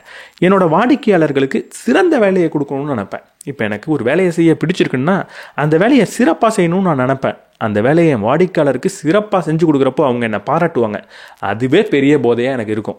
அப்போது பணத்தை மட்டுமே குறிக்கோளாக வச்சு நான் வேலை செய்யாமல் வேலையும் குறிக்கோளாக வைக்கிறதுனால அங்கே நிறைய மனிதர்கள் என்னை நோக்கி ஈர்க்கப்படுவாங்க. நான் பணக்காரனா. எனக்கு என்ன வேலை பிடிக்கும், அதை நான் எப்படி கண்டுபிடிக்கிறது அப்படின்றது உங்கள் கேள்வியாக இருந்தால் சில டிப்ஸ் இருக்குது. தினமும் ஜேர்னல் எழுதுகிற பழக்கத்தை வச்சுக்கோங்க. தினமும் இரவு உங்களுக்கு என்ன வாழ்க்கையில் நடக்குது, என்ன கற்றுக்கிட்டீங்கன்றதை எழுதுங்க. அதை எழுதிட்டு ஒரு வருடம் கழித்து திரும்பி படித்து பார்த்தீங்கன்னா உங்களை பற்றி நீங்களே தெரிஞ்சுப்பீங்க. உங்களுக்கு என்ன பிடிக்கும் அப்படின்றது உங்களுக்கு தெரிய வரலாம். இல்லை உங்கள் கூட இருக்கக்கூடிய நபர்கள்கிட்ட என்னோட ஸ்ட்ரென்த் என்னன்னு நீ நினைக்கிற, எனக்கு எது நல்லா வரும்னு நினைக்கிறேன்னு கேட்டு பாருங்கள். உங்களுக்கு தெரியாத ஒரு பதிலை அவங்க சொல்கிறதுக்கான வாய்ப்பு இருக்குது. இல்லை எந்த வேலையை செய்யும் போது உங்களுக்கு சந்தோஷமாக இருக்குது அப்படின்றத கவனித்து பாருங்கள். இல்லை எந்த ஒரு விஷயத்தை வெளியே பார்க்குறப்போ ரொம்ப கோவம் வருது, ஃப்ரஸ்ட்ரேட் ஆகுதுன்னு பாருங்கள். அது மேபி உங்களுக்கு ரொம்ப பிடிச்ச விஷயமா இருக்கலாம். ஒரு நபர் ஒரு வேலையில் ஏமாற்றும் போது உங்களுக்கு ரொம்ப ஃப்ரஸ்ட்ரேட் ஆனதுன்னா அந்த வேலையை ஏமாற்றாமல் செய்யணும்னு நீங்கள் நினச்சிக்கிட்டு இருக்கீங்கன்னு அர்த்தம். அதை மேபி நீங்கள் ஏமாற்றாமல் அடுத்தவங்களுக்கு செய்கிறதுக்கான வாய்ப்பு இருக்குது. ஒரு பிஸ்னஸை நம்ம ஸ்டார்ட் பண்ணோம்னா அங்கே நமக்கு மிகப்பெரிய எதிரி என்ன தெரியுமா? நான் பிஸ்னஸ் பண்ணும்போது அது பர்ஃபெக்டாக இருக்கணும் அப்படின்னு ஆரம்பத்திலே நினைக்கிறது தான். நல்ல விஷயம் மாதிரி தானே இருக்குது. நான் ஒரு தொழில் பண்ண போகிறேன், அதை ஆரம்பிக்கும் போதே அது பர்ஃபெக்டாக ஒரு முழுமை பெற்ற தொழிலாக இருக்கணும்னு நினைக்கிறது தப்பே கிடையாது அப்படின்னு நீங்கள் நினச்சிங்கன்னா டேட்டாவை எடுத்து பார்க்கும்போது யார் உண்மையாக ஒரு பர்ஃபெக்டான பிஸ்னஸை லான்ச் பண்ணணும்னு நினைப்பாங்க? இந்த பிஸ்னஸை லான்ச் பண்ண வேணாம், எனக்கு கொஞ்சம் சோம்பேறித்தனமாக இருக்குது, பயமாக இருக்குது, ஏதாவது ஒரு ஃபீட்பேக் தப்பாக வந்துருமா, அடுத்தவங்க கிரிட்டிசைஸ் பண்ணிவிடுவாங்களா அப்படின்னு நான் பயப்படும் போது தான் இதை பர்ஃபெக்ட் ஆக்கணும்னு நினச்சிக்கிட்டே இருப்பேன். இந்த உலகத்தில் வந்த எந்த ஒரு பிஸ்னஸும் வரும்போதே பர்ஃபெக்டாக இருந்ததே கிடையாது. நீங்கள் என்ன தான் பண்ணாலும் பர்ஃபெக்டாக ஒரு பிஸ்னஸை லான்ச் பண்ண முடியாது. காரணம் என்னென்னா நீங்கள் என்ன தான் முயற்சி பண்ணாலும் அதில் குறை கண்டுபிடிக்கிறதுக்கான மக்கள் இருப்பாங்க. அவங்க அப்படி குறை கண்டுபிடிச்சி உங்களுக்கு சொல்லும் போது அதை சரி செஞ்சுக்கும் போது தான் நீங்கள் பர்ஃபெக்ஷனை நோக்கி நகரவே போகிறீங்க. ஆனால் யார் பர்ஃபெக்டாக இருந்தால் தான் லான்ச் பண்ணுவேன்னு நினைப்பாங்க தெரியுமா? நான் ஒரு பிஸ்னஸை லான்ச் பண்ணதுக்கப்புறம் யாராவது குறை சொல்லிடுவாங்களோ, யாராவது கிரிட்டிசைஸ் பண்ணிடுவாங்களோ, கூட இருக்கிறவங்களாம் இதை பார்த்து சிரிச்சிருவாங்களோ அப்படின்னு நான் பயந்துக்கிட்டே இருக்கும்போது தான் இதை சரி செய்யணும்னு நினச்சிக்கிட்டே இருப்பேன். ஆனால் கடைசி வரைக்கும் அதை உங்களால் முழுமையாக சரி பண்ணவே முடியாது. இன்றைக்கி இருக்கிற பிஸ்னஸ் கூட, கோடியாக சம்பாதிக்கிற பிஸ்னஸ் கூட, பல வருஷமாக நம்ம கூட இருக்கிற பிஸ்னஸ் கூட இன்னும் பர்ஃபெக்ட் அப்படின்ற ஸ்டேட்டை அடையல. அதுக்கும் கிரிட்டிசைஸ் பண்ணக்கூடிய நபர்கள் இருப்பாங்க. ஐஃபோன் ஒரு பர்ஃபெக்டான ப்ராடக்டா? கண்டிப்பாக உங்களில் பல பேருக்கு ஐஃபோனில் குறைன்றது இருக்கும். ரொம்ப காஸ்ட்லியாக இருக்குன்னு சில பேர் சொல்லுவீங்க. ஊரை ஏமாற்றிட்டு இருக்காங்கப்பா, வெறும் ஆண்ட்ராய்டில் இருக்கிறத விட கம்மியான ஸ்பெக்கை கொடுத்துட்டு இவ்வளவு காசு கேட்குறாங்கப்பா அப்படின்னு சொல்லக்கூடிய நபர்களும் இருப்பீங்க. ஆனால் அதே ஐஃபோன் தான் அதிகமான வியாபாரத்தையும் பண்ணிக்கிட்டு இருக்கு. ஒரு சில கூட்டத்துக்கு அது பர்ஃபெக்டாக தெரியும், ஒரு சில நபருக்கு அதில் குறைன்றது தெரியும். இந்த குறை தென்படக்கூடிய மனிதர்களை மட்டுமே மனதில் வச்சு வேலை பார்த்தா ஒரு ஐஃபோனை கூட வெளியே கொண்டு வர மாட்டோம், வியாபாரமே பண்ண முடியாது. அப்போ இங்கே பர்ஃபெக்ஷனை அடையணும் அப்படின்ற எண்ணம் எப்போ நமக்கு இருக்கோ அப்போ நம்ம ஒரு விஷயத்தை சுதாரிச்சுக்கணும். நான் உண்மையாக பர்ஃபெக்ட் ப்ராடக்டை கொடுக்கணும்னு நினைக்கிறேன்னா இல்லை அடுத்தவங்க என்ன சொல்லுவாங்கன்னு யோசிக்கிறேன்னா அப்படின்றத பார்க்கணும். இதை விட ஒரு மோசமான நிலைக்கு இந்த பர்ஃபெக்ஷன் அப்படின்ற மைண்ட் செட் நம்மளை கூட்டிகிட்டு போகும். என்ன தெரியுமா? என்னோட ப்ராடக்ட் பர்ஃபெக்ட் ஆகட்டும் அப்படின்னு நான் யோசிச்சுட்டு இருக்கிறது எவ்வளோ மோசமான விஷயமோ அதை விட ஒரு மோசமான விஷயம் இருக்குது. என்னோட சூழல் பர்ஃபெக்ட் ஆகட்டும் அப்படின்னு காத்துக்கிட்டு இருக்கிறது. நான் பிஸ்னஸை லான்ச் பண்ணுறதுக்கு சூழல் பர்ஃபெக்டாக இருக்கணும், நான் நினச்ச மாதிரியான இடம் எனக்கு கிடைக்கணும், நான் நினச்ச மாதிரியான மக்கள் எனக்கு கிடைக்கணும், நான் நினச்ச மாதிரியான ஒரு பார்ட்னர் கிடைக்கணும், நான் நினச்ச அளவுக்கு ஒரு வாடிக்கையாளர்களை நான் முன்னாடியே பேசி எனக்காக சம்பாதிச்சு வைக்கணும். இப்படி என்னோடய சூழலை நான் பர்ஃபெக்டாக மாற்றணும் அப்படின்னு நம்ம காத்துக்கிட்டு இருந்தோம்னா நீங்கள் இந்த ஜென்மம் இல்லை அடுத்த ஜென்மம் ஒன்று இருந்தாலும் பிஸ்னஸ்ன்றதை ஸ்டார்ட் பண்ணவே முடியாது. என் ப்ராடக்ட் பர்ஃபெக்ட் ஆகணும்னு நினைக்கும் போது கூட என் கண்ட்ரோலில் இருக்கிற ஒரு விஷயத்தை நான் பர்ஃபெக்ட் ஆகணும்னு நினைக்கிறேன். அதை நம்மளால் செய்யவே முடியாது. ஆனால் அதை விட பல மடங்கு மோசமான விஷயம்தான் சூழல் பர்ஃபெக்ட் ஆகட்டும் அப்படின்னு நினைக்கிறது. ஒரு பிஸ்னஸ்குள்ளே போகணும்னா என்றைக்குமே பர்ஃபெக்ஷன் அப்படின்றத நீங்கள் எதிர்பார்க்கவே கூடாது. யூதர்கள் டிக்குன் ஓலம் அப்படின்னு ஒரு விஷயத்த சொல்லுவாங்களாம். அது என்னென்னா, இந்த உலகம் எப்படிப்பட்டதாக வேணா இருக்கட்டும், ஆனால் காலப்போக்கில் இதை நல்ல உலகமாக நம்மளால் மாற்ற முடியும் அப்படின்ற ஒரு நம்பிக்கை. எதையுமே ஆரம்பத்திலேயே பர்ஃபெக்டாக இருக்கணும் அப்படின்னு அவங்க எதிர்பார்க்கறது கிடையாது. எந்த ஒரு விஷயம் எப்படிப்பட்டதாக இருந்தாலும் அது நம்ம கைக்கு கொடுக்கப்படும் போது அதை காலப்போக்கில் நல்ல விஷயமா மாற்ற முடியும் அப்படின்ற ஒரு நம்பிக்கை அவங்கள்ட்ட இருக்குது. அதனால தான் எந்த ஒரு செயல் செய்கிறதா வேணா இருக்கட்டும், ஒரு வேலையை செய்கிறதா இருக்கட்டும், ஒரு பிஸ்னஸ் ஆரம்பிக்கிறதா இருக்கட்டும், ஆரம்பத்திலேயே அது நல்லா இருக்கணும் அப்படின்னு அவங்க நினைக்க மாட்டாங்க. அவங்களோட வேலையே எந்த ஒரு விஷயம் கொடுக்கப்பட்டாலும் அதை சிறப்பாக மாற்றுறது தான் அப்படின்ற ஒரு மைண்ட் செட்டில் இருப்பாங்க. நம்மளுமே ஒரு பிஸ்னஸ் ஆரம்பிக்கிறோன்னா ஆரம்பத்திலேயே அது நல்லா இருக்கணுன்ற அவசியம் கிடையாது. நம்மளோட உண்மையான வேலை என்னென்னா ஆரம்பத்திலேயே அதை நல்லா கொண்டு போய் அடுத்தவங்களுக்கு கொடுக்கறது கிடையாது. எப்படி கொடுத்தாலும் அதை இன்னும் சிறப்பாக மாற்றுறது தான் நம்மளோட வேலை அப்படின்ற நம்பிக்கை நமக்கு இருக்கணும். பொதுவாக ஒரு பிஸ்னஸ் ஐடியாவை டெவலப் பண்ணுறவங்களை எடுத்து பார்த்தா முதல் 20% நேரத்திலேயே அவங்க 80% ஒரு நல்ல விஷயத்தை செஞ்சிடறாங்க, நல்ல ப்ராடக்டை உருவாக்கிடுறாங்க, நல்ல ஐடியாவை உருவாக்கிடுறாங்க. அடுத்த 80% நேரத்தில் அவங்க என்ன பண்ணுறாங்கன்னா மீதி இருக்கக்கூடிய 20% வேலையிலேயே ஃபோக்கஸ்டாக இருக்காங்க. அதுக்காகவே நேரத்தை அதிகமாக வீணடிக்கிறாங்க. நீங்கள் 80% நல்ல வேலையை செஞ்சுட்டா போகிறோம், அந்த ப்ராடக்டை நீங்கள் வெளியே கொண்டு வர ஆரம்பிச்சிடலாம். மீதி இருக்கக்கூடிய 20% காலம் போக போக நீங்களே சரி செய்வீங்க. அதற்காக பெரும் நேரத்தை நீங்கள் வீணடிக்கவே கூடாது. இங்கே தான் ஒரு விஷயத்தை புரிஞ்சுக்கணும். நான் முழுமையை நோக்கி நீங்கள் போகக்கூடாது அப்படின்னு சொன்னதுனால ரொம்ப மோசமான ஒரு வேலையை எடுத்துகிட்டு போய் பிஸ்னஸ்னு வெளியே கொடுக்கணும் அப்படின்னு நான் சொல்லவே இல்லை. 80% நீங்கள் அச்சீவ் பண்ணிட்டீங்கன்னா அது போகிறோம். மீதி 20%க்காக நேரத்தை வீணடிக்கக்கூடாது. நல்ல பிஸ்னஸ்க்கும் கெட்ட பிஸ்னஸ்க்கும் என்ன வித்தியாசம்? ரெண்டுமே ஒரே மாதிரி பிஸ்னஸாக இருக்கலாம், ஒரே அளவுக்கு பணம் வச்சுருக்கலாம், ஒரே அளவுக்கு பெரிய பிஸ்னஸாக இருக்கலாம், ஒரே அளவுக்கு மெஷின் வச்சுருக்கலாம், ஒரே மாதிரி ப்ராடக்டை கூட பண்ணலாம். ஆனால் ஒரு பிஸ்னஸ் அதிகமாக வியாபாரம் பண்ணோம், இன்னொன்று தோற்று போயிட்டே இருக்கும். இங்கே டிஃப்ரென்ஸ் என்னன்னு பார்த்தா பணமோ அவங்க வச்சுருக்கிற மிஷினோ அவங்கள்ட்ட இருக்கிற அறிவோ கிடையாது, அவங்கள்ட்ட இருக்கிற மக்கள், முக்கியமாக அவங்கள்ட்ட இருக்கிற லீடர். லீடர் அப்படின்னு சொன்ன உடனே உயர் பதவியில் இருக்கிறவங்களோ அப்படின்னு நீங்கள் நினைக்கலாம். உயர் பதவியில் இருக்கிறவங்க லீடர் கிடையாது. முக்கியமாக லீடர் அப்படின்றது ஒரு நபரை குறிக்கிற வார்த்தையே கிடையாது, அது ஒரு செயலை குறிக்கிற வார்த்தை. இப்படி ரன்னிங் அப்படின்னு சொன்னால் இவங்க தான் ரன்னிங் நான் சொல்ல மாட்டேன். எந்த நபர் ஓடினாலும் அவங்க செய்கிற செயலோட பேர் ரன்னிங். லீடருன்றதை மட்டும் நம்ம நவுனாக எடுத்துக்கக்கூடாது. அது நவுனாக இருந்தாலும் அதை நான் இப்போ செயலுக்காக மட்டும்தான் சொல்ல போகிறேன். லீடர்ஷிப் அப்படின்னு எடுத்துக்கோங்க, அது ஒரு செயல். அந்த செயலை யாரால் வேணாலும் செய்ய முடியும். ஒரு கம்பெனியில் இருக்கிற கடைநிலை ஊழியராக இருக்கட்டும், இல்லை அதோட சிஇஓவாக இருக்கட்டும், யாரால் வேணாலும் லீடராக இருக்க முடியும். இங்கே லீடர்ஷிப் அப்படின்னு எடுத்துக்கிட்டோன்னா 2 விதமான லீடர்ஷிப் இருக்குது. ஒன்று, முதல்ல என்ன நானே லீட் பண்ணிக்கிறது. ரெண்டாவது, அடுத்தவங்கள லீட் பண்ணுறது. என்ன நானே லீட் பண்ணிக்கிறதுனா என்ன? நான் செல்ஃப் டிசிப்ளினாக இருக்கேனா, நான் ஒழுக்கத்தோடு இருக்கேனா, நான் செய்வேன்னு சொன்ன செயலை செய்கிறேனா, எனக்கு நான் நேர்மையாக இருக்கேனா, எனக்கு நான் உண்மையாக இருக்கேனா, நான் கடினமாக உழைக்கிறேனா, இது என்னோட லீடர்ஷிப், எனக்கான லீடர்ஷிப். அடுத்தவங்களுக்கான லீடர்ஷிப்பை நான் எப்படி காட்டுவேன்? நான் நல்ல முடிவுகளை எடுக்கிறேனா, நான் நல்ல முடிவுன்னு நம்புகிற விஷயத்தை எடுக்கிறேனா, அந்த முடிவு எடுக்கும் போது அடுத்தவங்களை கன்சிடர் பண்ணிக்கிறேனா, அவங்களுக்கும் நல்லது நடக்கும் அப்படின்னு நான் யோசிக்கிறேனா. அப்படி எடுக்கிற முடிவு நல்லதாகவும் போய் முடியலாம், தப்பாக கூட போய் முடியலாம், அது நம்ம கையில் கிடையாது. ஆனால் அது நல்லா போய் முடிஞ்சாலும் தப்பாக போய் முடிஞ்சாலும் அந்த முடிவை நான் தான் எடுத்தேன், அதுக்கு நான் தான் பொறுப்பு, அதை நான் சரி செய்வேன் அப்படின்ற முடிவில் இருக்கேனா. நான் சுற்றி இருக்கிற ஒரு சூழலையோ இல்லை இன்னொரு நபரையோ அதற்கு குறை சொல்லாமல் இருக்கேனா. என்னோட விஷனை, என்னோட ஐடியாலஜியை நான் எங்கே போய் சேரணும்னு நினைக்கிறேனோ அது எல்லாத்தையும் தொடர்ந்து என் சக மனிதர்கள் கூட கம்யூனிகேட் பண்ணிக்கிட்டே இருக்கேனா, அவங்களுக்கு சொல்லிக்கிட்டே இருக்கேனா. ஒரே ஒரு தடவை சொல்லிவிட்டு அவங்க புரிஞ்சுப்பாங்க, அதன்படி நடந்துப்பாங்க அப்படின்னு நான் நினச்சிக்கிட்டே இருக்கேனா. என்னோட ஐடியாலஜி எப்போ எனக்கு தப்புன்னு தோணுதோ அப்போ நான் உடனடியாக அதை திருத்திக்கிறேனா. இதெல்லாம் செய்யும் போது தான் ஒரு லீடர். இதெல்லாம் ஒரு நபரால் தான் செய்ய முடியும் அப்படின்றது கிடையவே கிடையாது, யாரால் வேணாலும் செய்ய முடியும். நான் முதல்ல லீடர்னா ஒரு வேலை அப்படின்னு சொன்னேன். ஆக்சுவலாக லீடர் அப்படின்னா ஒரு குணாதிசயம், ஒரு பண்பு. அந்த பண்பு எப்போ உங்கள்கிட்ட இருக்கோ அப்போ மட்டும் நீங்கள் லீடர். அது எப்போ இல்லையோ அப்போ நீங்கள் லீடர் கிடையாது. நீங்கள் உயரிய பதவியில் இருந்ததுனால மட்டும் லீடர் அப்படின்னு ஆகிடாது. இந்த பண்புகள் இருந்தால் நீங்கள் லீடர். நீங்கள் உயரிய பதவியில் இருந்து இந்த பண்பு இல்லாமல் போனாலும் நீங்கள் லீடர் கிடையாது. நீங்கள் கடைநிலை ஊழியராக இருந்தும் இந்த பண்பு உங்கள்கிட்ட இருந்ததுன்னா நீங்கள் லீடராக தான் இருப்பீங்க. நீங்கள் பிஸ்னஸ் பண்ணுறீங்களோ வேலை செய்கிறீங்களோ, இந்த லீடர்ஷிப் அப்படின்ற குவாலிட்டி உங்கள்கிட்ட இல்லைன்னா உங்களால் பணத்தை சேகரிக்க முடியாது. ஏன்னா எப்போ நான் லீடராக இருக்கணும் அப்போ தான் நம்பிக்கையை உருவாக்குறேன், அப்போ தான் மக்கள் என்னை சார்ந்து வராங்க, நான் சொல்கிறத செய்கிறாங்க, எனக்காக அவங்க நிற்கணும்னு நினைக்கிறாங்க. அப்படி இருக்கும்போது மட்டும்தான் எனக்கு பணம் வந்து சேரும். இந்த லீடர்ஷிப் அப்படின்ற குவாலிட்டி இல்லைன்னா உங்களால் பணக்காரனாக முடியாது. இன்னும் தெளிவாக சொல்லணுன்னா இந்த லீடர் அப்படின்றது ஒரு வேலை கிடையாது, அது ஒரு நபர் கிடையாது, அது ஒரு குணம் கூட கிடையாது. லீடர்னு என்ன தெரியுமா? அது ஒரு சேவை. அந்த சேவையை நான் செய்கிறதுக்கு தயாராக இருக்கும் போது தான், அந்த சேவையை என்னால் செய்ய முடியும் போது தான் பணம்ன்றது எனக்கு வந்து சேரும். ஒரு பிஸ்னஸ் சக்ஸஸ்ஃபுல்லாக இருக்கணும்னா 2 முக்கியமான விஷயத்த சரியாக பண்ணியே ஆகணும். எதெல்லாம் மாற்றக்கூடாதோ அதெல்லாம் மாற்றாமல் இருக்கணும். எதெல்லாம் அது மாற்றியே ஆகணுமோ அதெல்லாம் மாற்றியே ஆகணும். இதை புரிஞ்சுக்கிறது ரொம்ப பெரிய கஷ்டமான விஷயம்தான். நான் ஒரு பிஸ்னஸ் பண்ணுறப்போ இதெல்லாம் மாற்றக்கூடாதுன்னு நினப்பேன், ஆனால் அதுதான் மாற்ற வேண்டிய விஷயமா இருக்கும். இதெல்லாம் மாற்றியே ஆகணும் அப்படின்னு நினப்பேன், அதுதான் மாற்றக்கூடாத விஷயமா இருக்கலாம். நிறைய பிஸ்னஸை நம்ம பார்த்துருப்போம். அதில் பல பிஸ்னஸ் மாற்றக்கூடாத விஷயத்தை மாற்றினதுனாலையும் மாற்ற வேண்டிய விஷயத்தை மாற்றாமல் போனதுனாலையும் அழிஞ்சு போயிருக்கும். நோக்கியான்ற கம்பெனி எடுத்துக்கோங்க. அது இருக்கிறதுலேயே அதிகமான மொபைல் ஃபோனை ஒரு காலத்தில் ப்ரொடியூஸ் பண்ணிகிட்டு இருந்துச்சு. இன்றைக்கி இருக்கக்கூடிய ஒரு ஸ்மார்ட் ஃபோன் உலகத்தில் நோக்கியான்றதை அவ்வளோவா நம்மளால் பார்க்க முடியல. ஆனால் அதே நேரத்தில் ஃபீச்சர் ஃபோன், அந்த கீபேட் இருக்கக்கூடிய மொபைலை அவங்க மாற்றாமலே இருந்ததுனால தான் இன்றைக்கி அந்த பிஸ்னஸில் இன்றைக்கும் அவங்க அதிகமான வியாபாரம் பண்ண முடியுது. அப்போது எதை மாற்றக்கூடாது அப்படின்னு உங்களுக்கு தெரியுதோ அதை நீங்கள் மாற்றக்கூடாது. எதை மாற்றணுமோ அதை கட்டாயம் மாற்றியாகணும். இதை சொல்கிறது சுலபம், ஆனால் உங்களோட பிஸ்னஸில் கண்டுபிடிக்கிறது தான் கஷ்டம். ஆனால் கண்டிப்பாக எல்லா பிஸ்னஸுக்கும் பொருந்தி போகக்கூடிய மாற்றக்கூடாத மாற்ற வேண்டிய விஷயத்தை பற்றி பார்ப்போமா? நீங்கள் எந்த பிஸ்னஸ் பண்ணாலும் அதில் ஒரு விஷயத்தை மாற்றக்கூடாது.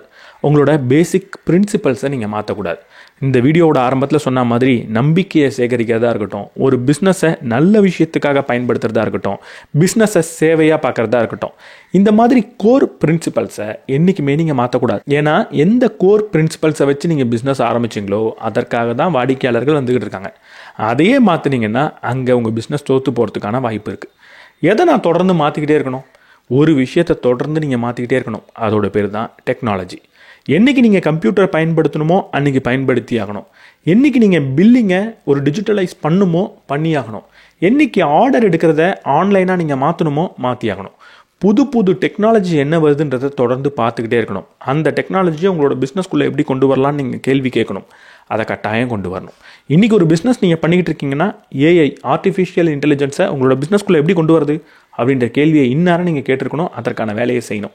எப்பெல்லாம் இப்படி டெக்னாலஜி மாறுதோ அப்போல்லாம் நீங்களும் அதற்கேற்ற மாதிரி அடாப்ட் ஆகணும். இன்றைக்கி உங்களுக்கு கண்டிப்பாக ஒரு சோஷியல் மீடியா பேஜ் அப்படின்றது இருக்கணும். டிஜிட்டல் மார்க்கெட்டிங் நீங்கள் கண்டிப்பாக பண்ணி ஆகணும். ஒரு வெப்சைட்டுன்றது கட்டாயம் இருக்கணும். ஆன்லைன் ஆர்டர்ஸ் நீங்கள் வாங்கி ஆகணும். பில்லை இன்றைக்கும் ஒரு ஃபோனில் வாங்கி கையில் எழுதுகிற வேலையை நீங்கள் பண்ணிகிட்டு இருக்க முடியாது. இன்றைக்கி பில்லை டிஜிட்டலைஸ் பண்ணியாக இருக்கணும்.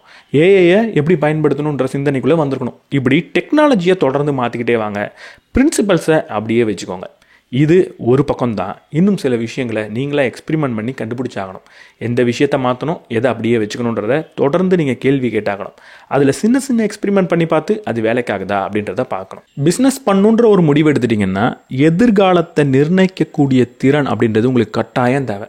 இந்த உலகத்தோட எதிர்காலம் எப்படி இருக்கும் அப்படின்றதெல்லாம் நீங்கள் கணிக்க தேவையில்லை. நீங்கள் ஒரு பிஸ்னஸ் பண்ணிக்கிட்டு இருப்பீங்க, ஒரு குறுகிய வட்டத்துக்குள்ளே வேலை செஞ்சுக்கிட்டு இருப்பீங்க. அது எப்படிப்பட்ட எதிர்காலத்தை நோக்கி போயிட்டுருக்குன்றதை தொடர்ந்து நீங்கள் கணிச்சாகணும். இங்கே ஒரு மேஜிக் பண்ணணும், இல்லை ஜோசியம் பார்க்கணும் அப்படின்லாம் நான் சொல்லலை. உங்களோட எதிர்காலம் என்னன்றதை கட்டாயம் நீங்கள் கண்டுபிடிச்சே ஆகணும். நம்மளோட மார்க்கெட் இப்போது எப்படிப்பட்ட எதிர்காலத்தை நோக்கி போயிட்டுருக்கு, நம்ம பண்ணக்கூடிய பிஸ்னஸோட அடுத்த 10 வருஷம் கழித்து அது எப்படி பரிணாம வளர்ச்சி அடைய போகுது, இன்றைக்கி பண்ணுற பிஸ்னஸ் அடுத்த 10 வருஷத்துக்கு அப்படியே தான் இருக்க போகுதுன்னு நீங்கள் நினச்சிங்கன்னா அடுத்த 10 வருஷத்தில் உங்கள் பிஸ்னஸ் இருக்காது அப்படின்றத நீங்கள் புரிஞ்சுக்கிட்டாகணும். நான் பண்ணக்கூடிய பிஸ்னஸ் அடுத்த 10 வருஷத்தில் வேறு ஒரு விதமாக மாறும். அது எப்படி மாறும் அப்படின்ற ஒரு கணக்கு போடக்கூடிய திறன் எனக்கு வேணும். இதை கண்டுபிடிக்கிறது அவ்வளவு கஷ்டமான விஷயம் கிடையாது. முதல்ல நீங்கள் டெக்னாலஜியை புரிஞ்சுக்கிட்டாங்கன்னு நான் முதல்ல சொன்ன மாதிரி நம்ம செய்யக்கூடிய பிஸ்னஸில் என்ன மாதிரி டெக்னாலஜி இன்வால்வ் ஆகுது, அந்த டெக்னாலஜி எதை நோக்கி போயிட்டுருக்கு அப்படின்றத நீங்கள் படிக்கணும். ரெண்டாவது, கலாச்சாரத்தை புரிஞ்சுக்கிட்டாகணும். நான் பண்ணக்கூடிய பிஸ்னஸ் எப்படிப்பட்ட கலாச்சாரத்தை சுற்றி இயங்கிக்கிட்டு இருக்கு அப்படின்றத புரிஞ்சுக்கணும்.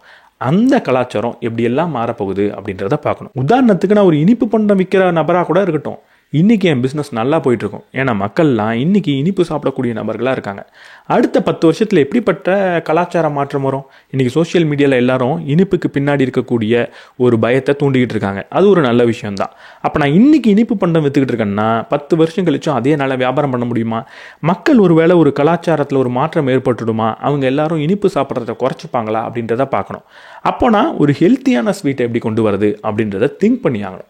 மூணாவது, மக்களோட தேவை எப்படி மாறுது அப்படின்றத பார்த்துக்கிட்டே இருக்கணும். இன்றைக்கி மக்களுக்கு ஒரு பொருள் தேவைன்றதுனால என்றைக்குமே அது தேவையாக இருக்கும் அப்படின்ற அவசியம் கிடையவே கிடையாது. இன்றைக்கி ஒரு குறுகிய நேரத்துக்கு தான் அவங்களோட தேவைன்றது அப்படி இருக்கும். எதிர்காலத்தில் கட்டாயம் மாறும்.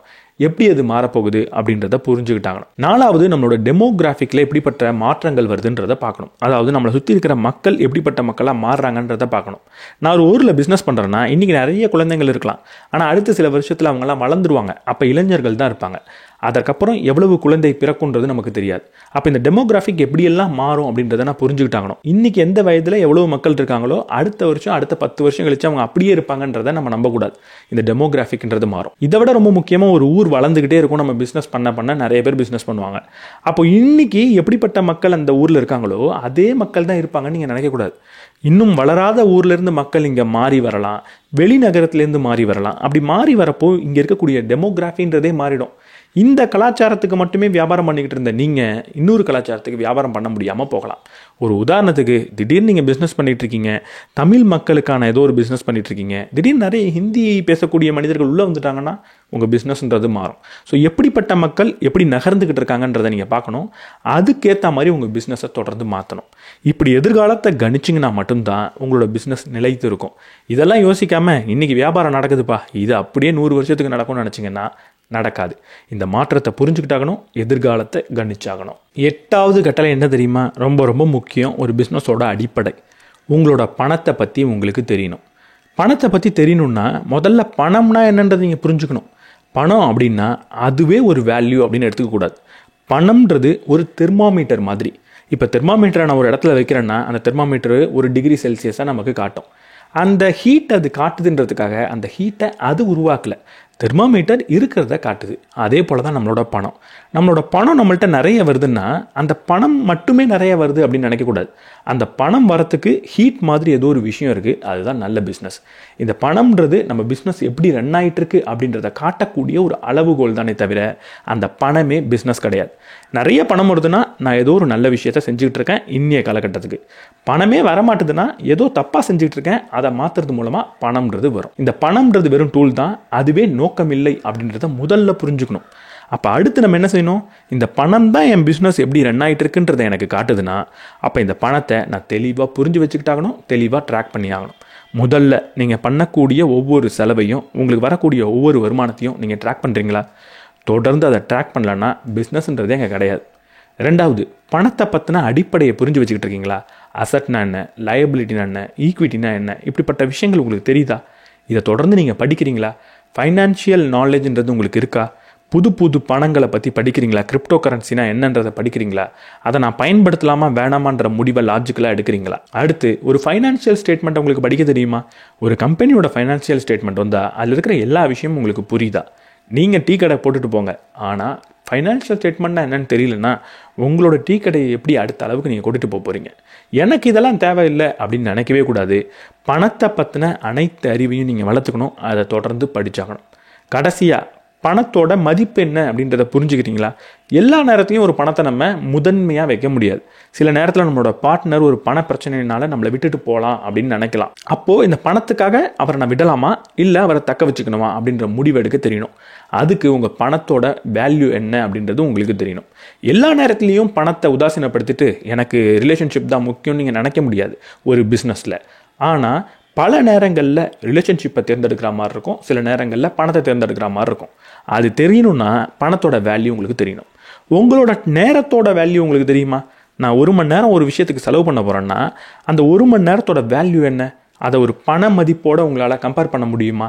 என்னோட 1 மணி நேரத்தோட மதிப்பு 10,000 ரூபாய் அப்படின்னு இருக்கிறப்போ அந்த 1 மணி நேரத்தை வெறும் 1000 ரூபாய் மதிப்புள்ள ஒரு செயலுக்காக நீங்கள் வீணடிக்க கூடாது. அப்போ நம்மளோட நேரத்தோட மதிப்பும் நமக்கு தெரியணும், நம்மளோட பணத்தோட மதிப்பும் நமக்கு தெரியணும். இது எல்லாம் தெரியணும்னா பணத்தை பற்றின அடிப்படை நமக்கு தெரியணும். நிறைய பணம் ரீதியான புத்தகங்கள் படிக்கணும், பணம் ரீதியான அறிவை நான் வளர்த்துக்கணும். இதை வளர்த்துக்காமல் ஒரு பிஸ்னஸ் பண்ண போகிறேன் அப்படின்னு நினைக்கவே கூடாது. பிஸ்னஸோட முக்கிய நோக்கம் பணம் இல்லைனாலும் பணம் தான் பிஸ்னஸ் எப்படி வேலை செய்யுதுன்றதை நமக்கு காட்டுது. அதனால பணத்தை பற்றின அறிவுன்றது ரொம்ப ரொம்ப அடிப்படையான தேவை. Fake it until you make it அப்படின்னு சொல்லுவாங்க. அப்போ நீங்கள் பணக்காரன் ஆகணும்னா பணக்காரன் ஆகிறதுக்கு முன்னாடியே பணக்காரன் மாதிரி நடந்துக்கிட்டாகணும், முக்கியமாக ஒரு பிஸ்னஸ் பண்ணும்போது. அப்போது பணக்காரன் ஆகிறதுக்கு முன்னாடியே பணக்காரன் மாதிரி நீ நடந்துக்கணுமா? அப்போ நான் ஒரு ஃப்ளாஷியான ஒரு கார் வாங்கிடுறேன், ரொம்ப காஸ்ட்லியான பொருட்கள் வாங்கி வச்சுக்கிறேன், பார்க்குறதுக்கு பணக்காரன் மாதிரியே தெரிகிறேன். இதை இவர் சொல்லலை. இதை செஞ்சிங்கன்னா நீங்கள் பணக்காரன் ஆகிறதுக்கான வாய்ப்புன்றது ரொம்ப கம்மி. பணக்காரன் மாதிரி நடந்துக்கணும் அப்படின்னா பணக்காரர்கள்ட்ட இருக்கிற நல்ல குணாதிசயம். இப்போ என்னோட பிஸ்னஸ் ரொம்ப பெரிய பிஸ்னஸ் அப்படின்னா அந்த பிஸ்னஸ் எப்படி நடந்துக்கும்? என் பிஸ்னஸ் நல்லா வளர்ந்த ஒரு பெரிய பிஸ்னஸ்னால் அது என்னென்ன செயல்களை செய்யும்? ஒரு நல்ல கஸ்டமர் கேர் சர்வீஸ் அப்படின்றது இருக்கும். ஒவ்வொரு பிரச்சனைக்கும் உடனடி தீர்வை அது கொடுக்கலாம். ரொம்ப ஈஸியாக இருக்கும் என்கிட்ட பிஸ்னஸ் பண்ணுறதுக்கு. இப்போ தான் நான் ஒரு பிஸ்னஸ் ஆரம்பிக்கிறேன்னா எனக்கு பல விஷயங்கள் தெரியாது. மேபி ஆன்லைன் பேமெண்ட் கூட இல்லாமல் இருக்கலாம், கேஷ் ஆன் டெலிவரி இல்லாமல் இருக்கலாம், ரிட்டர்ன் ஆப்ஷன் இல்லாமல் இருக்கலாம். ஆனால் பெரிய பிஸ்னஸ்கிட்ட இது எல்லாமே இருக்கும். அப்போ நான் சின்ன பிஸ்னஸ் ஆரம்பிக்கும் போதே பெரிய பிஸ்னஸ்கிட்ட இருக்கிற முக்கியமான விஷயங்களை நான் வச்சுருக்கணும். அப்போ தான் பெரிய பிஸ்னஸாக மாற முடியும். அது மட்டும் இல்லாமல் பெரிய பிஸ்னஸ் என்னெல்லாம் பண்ணும், பணக்காரங்க என்ன மாதிரி நல்ல விஷயங்களெல்லாம் செய்கிறாங்க, எதெல்லாம் செய்யணும்னு நம்ம நினைக்கிறோம், அடுத்தவங்களுக்கு பணத்தை கொடுக்கறதா இருக்கட்டும், தன்னோட நாலேஜை கொடுக்கறதா இருக்கட்டும், ஒரு பெரிய பிஸ்னஸ் மாதிரி அவங்களோட ஐடியாலஜியை வெளியே சொல்லித்தரதா இருக்கட்டும். ஒரு உதாரணத்துக்கு அமேசான் என்ன மாதிரி ஸ்ட்ராட்டஜிலாம் பண்ணுறாங்க அப்படின்றத ஒரு ஒர்க் ஷாப்பாக எடுத்தாங்கன்னா அதை கேட்கறதுக்கு எத்தனை பேர் போவாங்க? அந்த மாதிரி உங்களோட நாலேஜை நீங்கள் ஷேர் பண்ணிக்கோங்க. உங்கள்கிட்ட இருக்கிற பணத்தை அடுத்தவங்களுக்கு கொடுக்கணும் அப்படின்ற முடிவில் இருங்க. நீங்கள் பணக்காரன் ஆனதுக்கப்புறம் தான் இதெல்லாம் செய்யணுன்றது கிடையாது. நீங்கள் சின்ன பிஸ்னஸாக இருக்கும் போதே பெரிய பிஸ்னஸ் மாதிரி நடந்துக்கோங்க, பெரிய பிஸ்னஸாக மாறுவீங்க. நீங்கள் கொஞ்சம் பணக்காரன் ஆகாத போதே பணக்காரன் மாதிரி நடந்துக்கோங்க, பணக்காரனாக மாறுவீங்க. அது உங்களோட தோற்றத்தை வச்சுக்கிறதா இருக்கட்டும், உங்களோட ஆட்டிடியூடை வச்சுக்கிறதா இருக்கட்டும், உங்கள்கிட்ட இருக்கிற நல்ல குணாதிசயங்களை வச்சுக்கிறதா இருக்கட்டும். இங்கே அதிகமாக பணத்தை செலவழிக்கிறதுனால பணக்காரன் ஆவீங்க அப்படின்னு சொல்லலை, பணக்காரங்கள்ட்ட இருக்கிற நல்ல குணாதிசயங்களை கடைப்பிடிக்கிறதுனால ஆவீங்கன்னு சொல்கிறேன். கடைசியாக எப்பவுமே ரிட்டையர் ஆகணும் அப்படின்னு நினைக்காதீங்க. பணக்காரன் ஆகிறது ரிட்டையர் ஆகிறதுக்காக கிடையாது. நம்ம கடைசி வரைக்கும் வேலை செஞ்சுக்கிட்டே இருக்க போகிறோம். 25 வயசில் உங்களால் ஓடி ஆடி வேலை செய்ய முடியும், அதனால அதை நீங்கள் செஞ்சுருப்பீங்க. 65 வயசில் உங்களால் என்ன செய்ய முடியுமோ அதை நீங்கள் செய்யணும். உங்களோட அறிவை அடுத்தவங்களுக்கு கொடுக்குறதா இருக்கட்டும், உங்களோட எக்ஸ்பீரியன்ஸை ஷேர் பண்ணுறதா இருக்கட்டும், ஒரு மேடையில் போய் உங்களோட அறிவை பகிர்ந்துக்கிற ஒரு பேச்சை கொடுக்குறதா இருக்கட்டும், இந்த மாதிரி ஏதாவது ஒன்று செஞ்சுக்கிட்டே இருக்கணும். நம்ம எல்லாருமே ஃபைனான்ஷியல் இண்டிபெண்டன்ஸை நோக்கி போகிறது தப்பு கிடையாது, ஆனால் ரிட்டையர்மெண்ட்டை நோக்கி போகக்கூடாது. எந்த வேலையும் செய்யாமல் சும்மா இருக்கிறது அப்படின்ற நிலை நம்ம வாழ்க்கையில் வரவே கூடாது. நீங்கள் கடைசி வரைக்கும் உங்களால் முடிஞ்ச வேலையை செய்யணும். அப்படி செய்யும் போது தான் நீங்கள் பணக்காரனாக இருக்கிறத தாண்டி ஒரு லெகசியை விட்டுட்டு போவீங்க, ஒரு லெஜெண்டாக பார்க்கப்படுவீங்க. உங்களால் முடிஞ்ச வேலையை தொடர்ந்து செய்யுங்க. அந்த வேலையை செய்யும் போது அடுத்தவங்களை மனதில் வச்சு செய்யுங்க, அடுத்தவங்களுக்கு எப்படி வேல்யூ கொடுக்கணும் அப்படின்ற சிந்தனையை வச்சு செய்யுங்க. இந்த 10 விஷயங்கள் தான் இந்த புத்தகத்தில் சொல்லப்பட்டிருக்கு. திரும்ப 10 விஷயத்தையும் ஷார்ட்டாக சொல்லிடுறேன். ஒரு பிஸ்னஸ் பண்ணணும்னு நினச்சிங்கன்னா இது கட்டாயம் உங்களுக்கு தேவை. முதல்ல ஒரு பிஸ்னஸ் பண்ணுறது அப்படின்றது பணத்துக்காக கிடையாது, அது ஒரு அறம் அப்படின்றத புரிஞ்சுக்கணும். பிஸ்னஸில் ரொம்ப முக்கியமான விஷயம் நெட்வொர்க் தான், அடுத்தவங்களோட நம்பிக்கை தான். பிஸ்னஸில் அடுத்து ரொம்ப முக்கியமான விஷயம் எனக்கு என்ன வரும் அப்படின்றது எனக்கு தெரியணும், எனக்கு வரதை நான் செய்யணும். பர்ஃபெக்ஷன் அப்படின்ற ஒரு விஷயத்தை தேடி பிஸ்னஸில் என்றைக்குமே போகக்கூடாது. எங்கே இருக்கீங்களோ அங்கேயே ஆரம்பித்து கொஞ்சம் கொஞ்சமாக உங்களை நீங்கள் கரெக்ட் பண்ணிக்கணும். உங்களை நீங்கள் ஒரு லீடராக வச்சுருக்கணும். லீடர்னால் ஒரு உயரிய பதவி கிடையாது, அது ஒரு குணாதிசயம், அது ஒரு சர்வீஸ். எதெல்லாம் மாற்றணும் அப்படின்றது உங்களுக்கு தெரிஞ்சிருக்கணும், எதெல்லாம் மாற்றக்கூடாது அப்படின்றது உங்களுக்கு தெரிஞ்சிருக்கணும். எதிர்காலத்தை கணிக்க உங்களுக்கு தெரிஞ்சிருக்கணும். உங்களோட பிஸ்னஸ் இப்படியே எப்பவும் இருக்காது, எதிர்காலம்ன்றது மாறும். அதற்கேற்ற மாதிரி உங்கள் பிஸ்னஸை நீங்கள் மாற்றிக்கணும். பணத்தை பற்றின அறிவை தொடர்ந்து வளர்த்துக்கிட்டே இருக்கணும். பணம் முக்கிய குறிக்கோள் இல்லை, ஆனால் பிஸ்னஸோட வேல்யூவை பணம் தான் காட்டுது. அதனால் பணத்தை பற்றி படிங்க. பணக்காரன் ஆகிறதுக்கு முன்னாடியே பணக்காரன் மாதிரி நடந்துக்கோங்க. நல்ல விஷயங்களில் எப்போவுமே ரிட்டையர் ஆகணும் அப்படின்னு நினைக்காதீங்க, தொடர்ந்து வேலை செய்யணும் அப்படின்ற மனப்பான்மையிலேயே இருங்க. இந்த 10 விஷயம் நமக்கு தெரியும் போது நம்மளாலையும் நல்ல பிஸ்னஸை நடத்த முடியும். இந்த 10 விஷயங்களும் யூதர்கள்ட்ட அடிப்படையான சிந்தனையாக இருக்கிறதா இந்த எழுத்தாளர் சொன்னார். அதுக்கு சில இடங்களில் உதாரணம் கொடுத்துருந்தாரு, நானும் சில இடங்களில் உதாரணம் கொடுத்துருக்கேன். எல்லா இடத்துலையும் உதாரணத்தை நான் கொடுக்கல, ஏன்னா அது கொஞ்சம் டயரிங்காக இருக்குமோ அப்படின்னு எனக்கு தோணுச்சு. ஆனால் பேசிக்காக இந்த 10 விஷயங்களை யூதர்கள் அடிப்படையாக அவங்க வாழ்க்கையில் பயன்படுத்துகிறாங்களாம். அதனால ஒரு நல்ல பிஸ்னஸ் அவங்களால பண்ண முடியுது, பணக்காரர்களாக இருக்காங்க அப்படின்னு இந்த ஆத்தர் சொல்கிறார். ஸோ இந்த வீடியோ பற்றி என்ன நினைக்கிறீங்கன்றத கமெண்ட் செக்ஷனில் சொல்லுங்கள். இந்த வீடியோ உங்களுக்கு பிடிச்சிருந்தா லைக் பண்ணிவிட்டு உங்கள் நண்பர்களோட ஷேர் பண்ணுங்கள். இந்த வீடியோட ஆரம்பத்தில் சொன்ன மாதிரி உங்களோட போர்ட்ஃபோலியோவை நீங்கள் டைவர்சிஃபை பண்ணணும், ஒரு ஃபிக்ஸட் ரிட்டர்ன் இன்ஸ்ட்ருமெண்ட்டை உள்ளே கொண்டு வரணும்னு நினச்சிங்கன்னா கட்டாயம் விண்ட் வெல்த்தை செக் பண்ணி பாருங்கள். நம்ம சேனலுக்கு நீங்கள் புதுசாக இருந்தீங்கன்னா சப்ஸ்கிரைப் பண்ணிட்டு பெல் பட்டனையும் ப்ரெஸ் பண்ணிடுங்க. Investments in debt securities, municipal debt securities, securitized debt instruments are subject to risks, including delay and/or default in payment. Read all the offer related documents carefully.